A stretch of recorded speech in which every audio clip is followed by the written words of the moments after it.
Hello friends, welcome back to my channel Gyan Sankalp. तो friends, ये हमारा वन लाइनर सीरीज चल रही है जिसमें मैं आपको यूजीसी नेट की प्रीवियस ईयर को वन लाइनर में कंप्लीट करा रही हूँ। इसके काफ़ी सारे वीडियो ऑलरेडी चैनल पे हैं। अगर आप पहली बार चैनल पे आए तो प्लीज़ प्लेलिस्ट को चेक करना, और अगर अभी तक चैनल को सब्सक्राइब नहीं किया तो प्लीज़ सब्सक्राइब की भी कर लीजिएगा। चलिए स्टार्ट करते हैं आज का क्लास, और वीडियो को लाइक भी कर लीजिएगा। चलिए, प्लेटो के अनुसार कथन सही है तो विचार तत्व होते हैं, विचार सभी चीज़ों के सार होते हैं, विचार सार्वभौमिक होते हैं। ठीक है। आगे है, मैकियावेली के प्रिंस को किसने महान और एक वास्तविक राजनीतिक प्रतिभाशाली व्यक्ति की सच्ची धारणा की संज्ञा दी थी जिसका सर्वोच्च एवं महान उद्देश्य होता है? तो हीगल।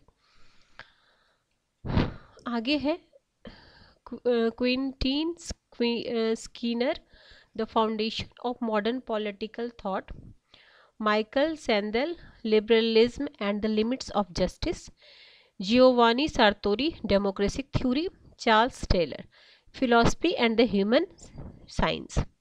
बुक्स हैं और से रिलेटेड थिंकर है, काफ़ी इंपॉर्टेंट सारी बुक्स है, आप एक बार इसको तैयार कर लीजिएगा।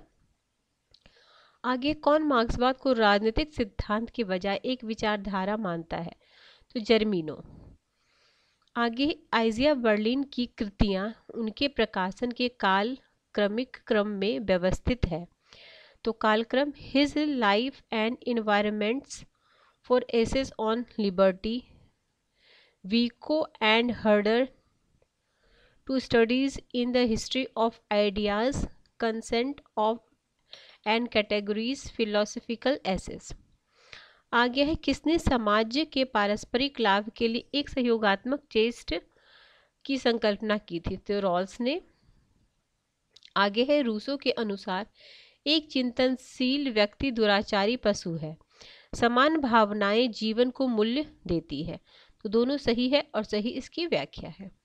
आगे है, किसने इस विचार को अस्वीकार किया कि जाति की स्थिति दैवीय प्रतिफल एवं दंड का परिणाम था? तो M.K. गांधी। किसने कहा, सिद्धांत के बिना शोध का शिक्षण तुच्छ साबित हो सकता है, जो आंकड़ों को समर्थन के बिना सिद्धांत निरर्थक साबित हो सकता है? तो डेविड स्टर्न। आगे असर्शन रीजन का क्वेश्चन है, फुकुयामा के अनुसार उदार लोकतंत्र मानव जाति के वैचारिक विकास के अंतिम बिंदु की रचना कर सकता है।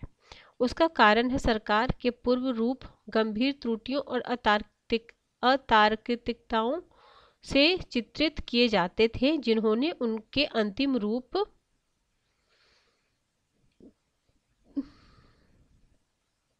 से पतन की मार्ग प्रशस्त किया। तो दोनों सही है और सही व्याख्या है।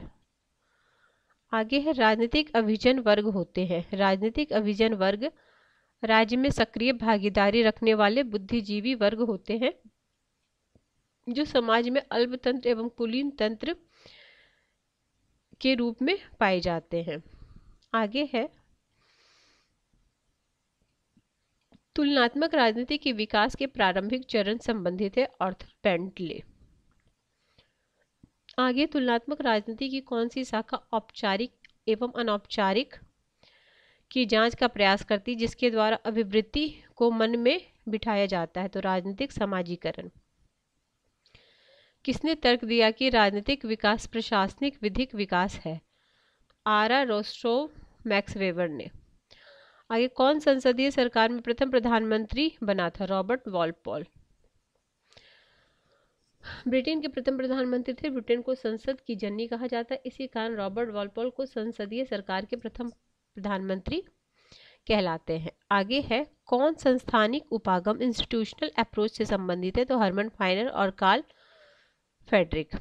आगे, क्रांतियां जिनके घटित होने के क्रम में व्यवस्थित है। शुद्धाचारवादी क्रांति, प्यूरिटन क्रांति जिसे कहते हैं, बोल्शेविक क्रांति 1917, चीन की क्रांति, और क्यूबा क्रांति।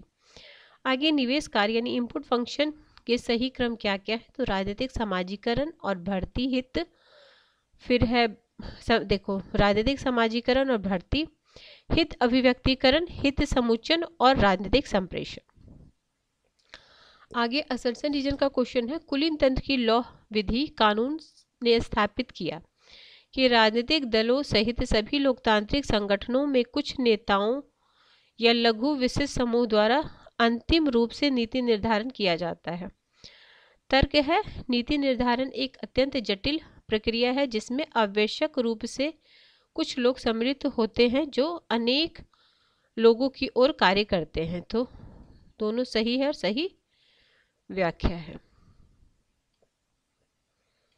आगे है, सेना का गैर पश्चिमी लोकतांत्रिक देशों में दबदबा होता है। तर्क है, सामाजिक विखंडन, विदर, क्लीवेजेस राजनीतिक अस्थायित्व में अत्यधिक रूप से योगदान करते हैं। तो दोनों सही है बट व्याख्या नहीं है। आगे, भारत में राजनीतिक दलों के निर्माण के सही कालक्रम में पहचानिए। तो जस्टिस पार्टी है, शिरोमणि अकाली दल है, हिंदू सभा है, नेशनल कॉन्फ्रेंस है। आगे, राज्यपाल की पात्रता की शर्तें अनुच्छेद किसमें 158 में है। राज्यपाल द्वारा विधान परिषद के सदस्यों का मनोनयन अनुच्छेद 171 में है। राज्यपाल का वित्त विधेयक की अनुशंसा का अधिकार अनुच्छेद 207 है। कथन है और दूसरा देखिए, संशोधन के किसी प्रस्ताव को प्रारंभ करने का एकमात्र तरीका संघीय संसद के किसी एक सदन में विधेयक को प्रस्तुत करना।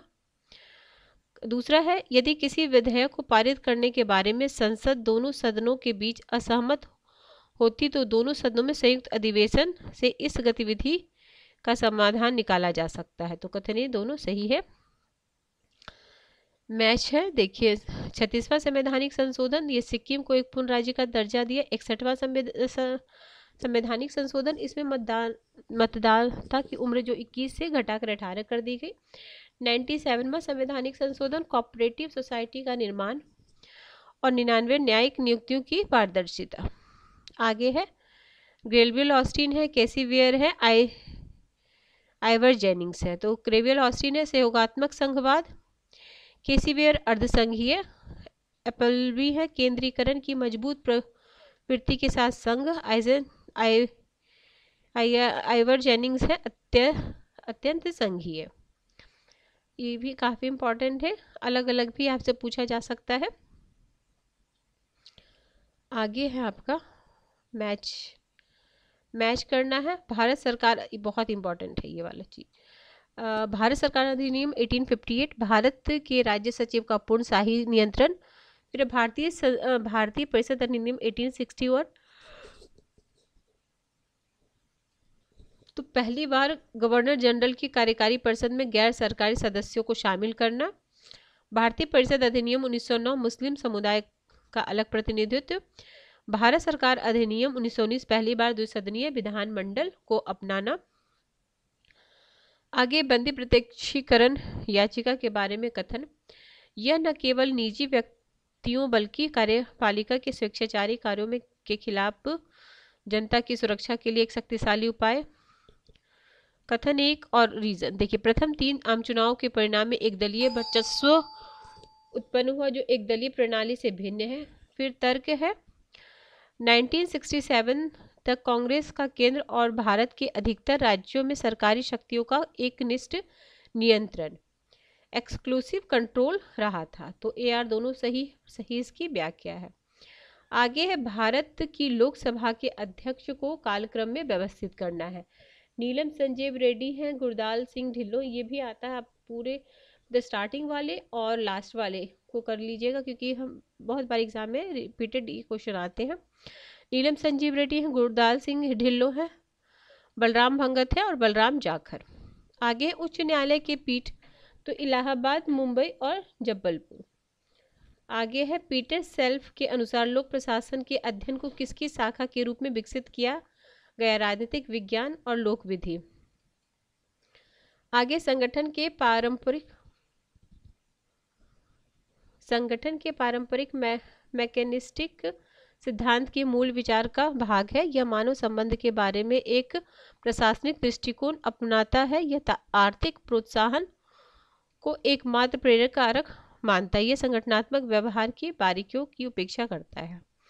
आगे है, OECD ने आर्थिक सहायता की प्राप्ति के लिए शर्तों को निर्धारित करते हुए शासन को किन भागों में पहचाना है? तो भागीदारी आधारित विकास, मानव अधिकार, लोकतांत्रिकरण। साइबरनेटिक्स का तात्पर्य नियंत्रण और संप्रेषण का विज्ञान। किस विचारक ने संगठनात्मक लक्ष्यों की प्राप्ति के लिए एक मूलभूत पूर्व आवश्यकता के रूप में प्रभावोत्पादक संप्रेषण की हिमायत की थी? तो यह चेस्टर बर्नार्ड। आगे है, किसने कहा कि सभी संगठन लोग निजी विशेषताओं को साझा करते हैं? तो वेरी बुजान। आगे कुछ कथन और असर रीजन है। कुछ विभाग न केवल विशुद्ध प्रशासनिक कार्य से संबंधित होते हैं, लेकिन विधान मंडल द्वारा उन्हें नियम एवं विनियम बनाने के कुछ अधिकार भी प्रदान किए जाते हैं। जॉन एफ फिप्नर कुछ परिस्थितियों के अंतर्गत विभाग के एकल मुखिया को वरीयता देते हैं। आगे Duncan black, Anthony डोवास, James Buchanan और केनेथ एरो के बीच समान। तो ये सभी लोग प्रशासन में लोक चयन सिद्धांत के पैरोकार है। कौन कौन? Duncan Black, Anthony Downs, James Buchanan और केनेथ एरो। आगे है बुक्स है, उससे रिलेटेड थिंकर है। An introduction to the administrative law, James Hart. Justice and administrative law, W.A. Robson. Comparative administrative law, Frank J. Goodnow. Introduction to the study of the law and the constitution, A.B. Dicey. Committees commissions report का सही क्रम बताना है। Aitchison commission है, Gladstone commission, फिर Brownlow committee और फिर Masterman committee. आगे किसने घोषणा की थी? ये आप सारे को आप गूगल पे सर्च करके देखना कौन कौन सा कब आया है और इसे नोट डाउन कर लेना। आगे किसने घोषणा की थी कि राज्य वैश्वीकरण की उच्च शक्ति के समक्ष पीछे हट रहा है? तो सूजन स्ट्रेंज ने। आगे किसने तर्क दिया कि यथार्थवाद के हमारी बौद्धिक उपकरण मंजूषा में एकल सर्वाधिक उपयोगी उपकरण बने रहने की संभावना है? तो स्टीफन वॉल्ट। आगे कौन से शक्ति संतुलन प्रशासन के मूलभूत नियम जो उन स्टेट एक्टर्स में से प्रत्येक के स्पष्ट हैं जो संतुलित करने की प्रक्रिया में संलिप्त है? तो कोई भी एक्टर या संगठन जो वर्चस्व ग्रहण करने का प्रयास करे उसको बाधित किया जाना चाहिए। राज्य क्षेत्र में अर्जन अपनी जनसंख्या में वृद्धि, आर्थिक रूप से विकास कर अपनी क्षमता बढ़ाना चाहती है। लड़ाई की तुलना में वार्ता के जरिए समाधान ढूंढना बेहतर है। आगे मैकेलीन, अध्ययता और कथन। मैकेलीन और मैकमिलन शक्ति वह सक्षमता है जो व्यक्तियों में से कार्य करवाती है जिसको अन्यथा उन्होंने नहीं किया होता। आगे है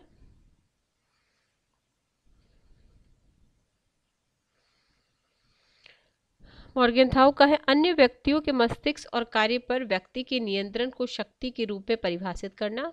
जॉर्ज श्वार्ज़नबर्गर का अनुपालन न होने के मामले में प्रभावोत्पादक प्रतिबंध पर निर्भर रहकर अन्य देशों पर अपनी इच्छा थोपने की क्षमता को शक्ति के रूप में परिभाषित किया। वॉन डाइक है, राज्य की पूर्ण शक्ति इतनी महत्वपूर्ण नहीं है जितनी कि अन्य राज्यों की तुलना में उसकी शक्ति की स्थिति गिनी जाती है। संयुक्त राष्ट्र के चार्टर के अनुच्छेद 25 के अनुसार संयुक्त राष्ट्र के सभी सदस्य सुरक्षा परिषद के निर्णयों के अंगीकार करने और उन्हें लागू करने पर सहमत होते हैं। भारतीय कानून में पूर्ण रूपेण आंशिक रूप से शामिल किया। The Tokyo convention act 1975, the anti apartheid United Nation convention act 1981, the Geneva convention 1960। संयुक्त राष्ट्र आपराधिक न्यायालय ICC के बारे में कथन। अंतर्राष्ट्रीय आपराधिक न्यायालय संयुक्त राष्ट्र का एक अंग नहीं है, ये नहीं है, लेकिन ये एक स्वतंत्र संगठन है। इसकी स्थापना 1 जुलाई 2002 को लागू हुई थी। अंतर्राष्ट्रीय अपराध न्यायालय के 4 अंग हैं। प्रेसिडेंसी है, judicial division, office of the prosecutors and registry. आगे है संयुक्त राष्ट्र महासभा किस वर्ष विकलांग व्यक्तियों के अधिकारों पर कन्वेंशन अंगीकृत किया था? 2006। संयुक्त राष्ट्र की आम सभा की समितियां संबंधित मामले। तो प्रथम समिति है निशस्त्रीकरण और अंतर्राष्ट्रीय सुरक्षा, द्वितीय समिति आर्थिक और वित्तीय, तृतीय समिति सामाजिक, मानवीय और सांस्कृतिक, और चतुर्थ समिति विशिष्ट राजनीतिक और उपनिवेशीकरण। असर्सन रीजन का क्वेश्चन है। शीत युद्ध की समाप्ति अंतर्राष्ट्रीय संबंध में वैचारिक राजनीति में परिवर्तन का सूचक था और धार्मिक कट्टरतावाद सुरक्षा के प्रति एक खतरा पैदा कर रहा है। तो दोनों सही है और सही इसकी व्याख्या है। चलिए फ्रेंड्स, हमने पेपर 2 कर लिया था। पेपर 3, क्योंकि पहले 2 पेपर होता था आपके सब्जेक्ट का, पेपर 3, 2nd और 3rd, तो हम 3rd पेपर कल करेंगे। तो किसी वजह से चैनल हेल्प कर रहा है तो प्लीज़ चैनल को सब्सक्राइब कर लीजिएगा, वीडियो को लाइक कीजिएगा और इसी तरह लाइक भी जरूर करें, क्योंकि आपकी एक लाइक से मुझे मोटिवेशन मिलेगा। फ्रेंड्स चलिए मिलते हैं नेक्स्ट वीडियो में। Till then bye bye, keep watching, keep sharing.